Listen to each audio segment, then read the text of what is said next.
Welcome to another stage analysis video. It is Sunday the 18th of February 2024. I'm going to start this weekend's video by having a look at some of the weekend's watchlist stocks, potentially some of Thursday's stocks as well that I did in that post, before getting into the more regular content and look at the significant weekly bars, some of the market breadth charts, the major indexes, look at the industry group for relative strength rankings, and the IBD industry group bell curve, etc. So lots to get through as always, but I'm going to change up the order a bit and start off with the watch list stocks.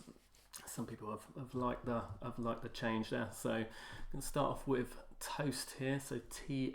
As you can see, if we click into this one, into the daily chart, just quickly go to the weekly, so see what I'm looking at here. We had our original selling climax back in 2022, made an initial little base before making that automatic rally, so started this broader structure which it's been in now for the majority of the last few years, but actually the majority of the trading has happened in this sort of more defined range, and we had that recent shakeout back at the end of October into early November before coming back in. So this is what we call a terminal shakeout, and now starting to pull its way back up and potentially making a new stage 2 breakout attempt. You can see the weekly is still slightly declining here, so but there was big volume coming on this one of the biggest weekly volume bars that it's had in its lifetime. So even back to the IPO week there's only been a few weeks, and they were both negative weeks where it's had more volume there. So attempting to make a new stage 2 breakout, so still got overhead resistance all the way through this area here. So we drop back to the daily chart on this one. You can see in the short term, just look at the ATR levels on this. See, with the breakout, it's run up to its plus 3 ATR level. So we consider a short-term uptrend above the 1 ATR level here. So you can see this line here, which sits above the 21-day moving average. So it's 1 ATR, 2 ATRs, 3 ATR levels above the 21-day exponential moving average, which is your 1 month moving average, as there's 252 days in an average trading year. So divided by 12, 21.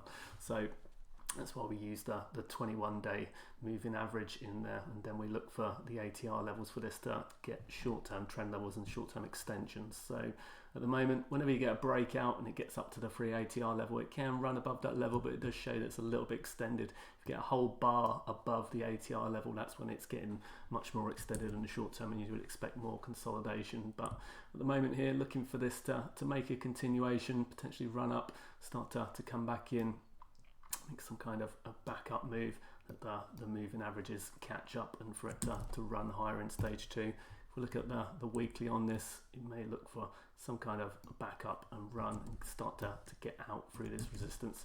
You can see the resistance zone now starting to clear after the original stage 4 decline. It's very heavy initially because it went immediately into a big stage 4 decline. So these initial stage 2 breakout attempts through here failed, and then this one failed as well. So it's had 3 attempts to break out into stage 2 which failed, another failed breakdown into stage 4, now chopping back up again, moving back through the major resistance zone here. So starting to attempt to move back to stage 2, but still on the borderline case at the moment. Move on to Sunrun. So I talked last week about the renewable energy group, i.e. the solar, the wind, the hydro, electric stuff starting to move, like the fuel cells. That group is starting to move again. The group ETF, which I think it's mostly focused on the solar, is TAN, T-A-N. So we've seen a lot of stocks in the group starting to show signs of either what we call stage 4B minus and starting to develop in stage 1. So stage 4B minus just means that it's too early to be considered stage 1 yet. It might still be below a steeply declining 30-week moving average and below its 200-day moving average, but it might have started to recover back above the 50-day moving average. So this kind of area through here is generally considered stage 4B minus. We start to make some kind of structure. You can see we've got selling climax, automatic rally. We've got some kind of structure developing on this one. So we're starting to move above and below the moving averages. So this is developing in stage 1.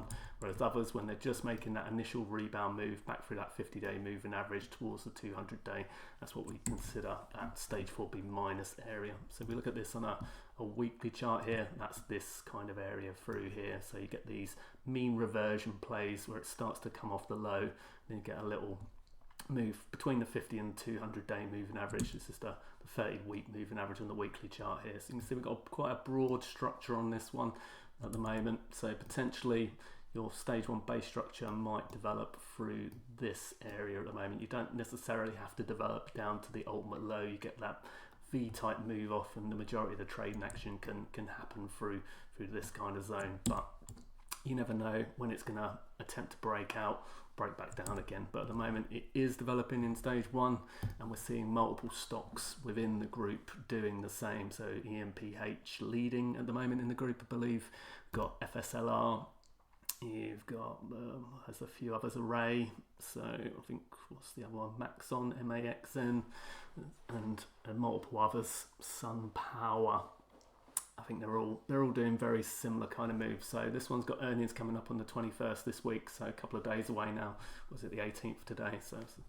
So definitely an area to continue to watch, as we want to get to see stocks in as they're developing in stage 4B minus into early stage 1, so that you can get into the group themes as they move into early stage 2, and ideally a little bit earlier than that in the latter part of stage 1. This can give you an edge over waiting for the breakout attempts. So there can be lots of movement within that stage 1 base structure.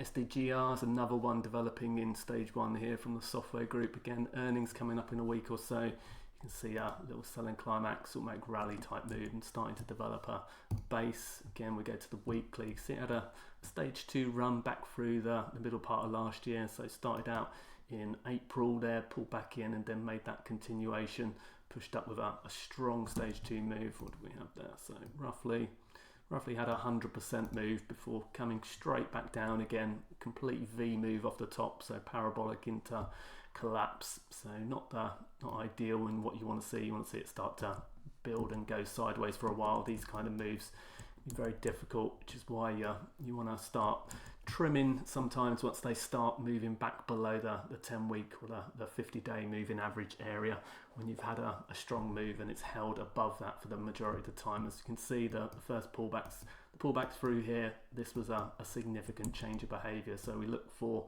these kind of bars, what we call significant reversal bars. So that's a potential early exit point when you see that kind of behavior, as the stage 2 is having a bit of a change of character at that point. So this one dropped off, had a stage 4 breakdown, and started to recover again a V move to the lows, and started to build a structure again. So currently developing in a new stage 1 here. Could yet roll over, but it is tempting to develop in stage 1. So 200-day moving average just above at the moment, so we can start to build back above that. In earnings, we could potentially have a stage 2 breakout attempt. Hood been coming up in the watch list recently again for a while now, as it started to move back up and out through the November time. So moved for its 50-day, its 200-day, that strong change of behavior. It's a laggard in what we call the crypto stocks group. It's not necessarily a crypto stock, but it trades very similarly, and as to the rest of the Bitcoin miners. So it's not a Bitcoin miner, it's a software app people trade on. So it's different in that regard, but it does move very similarly. So earnings move this week, had it gap up overnight, then it's followed through on Friday, still with some stronger volume there. If you look at the weekly, you can see the huge base structure. We talked about this on Wednesday. You can see the multiple stage 2 breakout attempts that it's had. So you had the original selling climax, automatic rally, so we can start to draw our base across this area here. So you can see the initial stage 2 breakout failed, another stage 2 breakout failed, but this more recent breakout has succeeded. So the most recent stage 2 breakout was back in November here on this point. So straight through here. So that was your stage 2 breakout week, the pullback into the 30-week moving average. So investor stop would be under this area. So still holding, now making a continuation attempt on some stronger volume. So if it can keep pushing out, we're looking for a push higher up towards that $20 and higher area there, back towards that original IPO week. So the open all the way back over here. So again, a laggard in that crypto stock sort of subgroup, but not necessarily a crypto stock, and starting to show some interest here with some heavier volume coming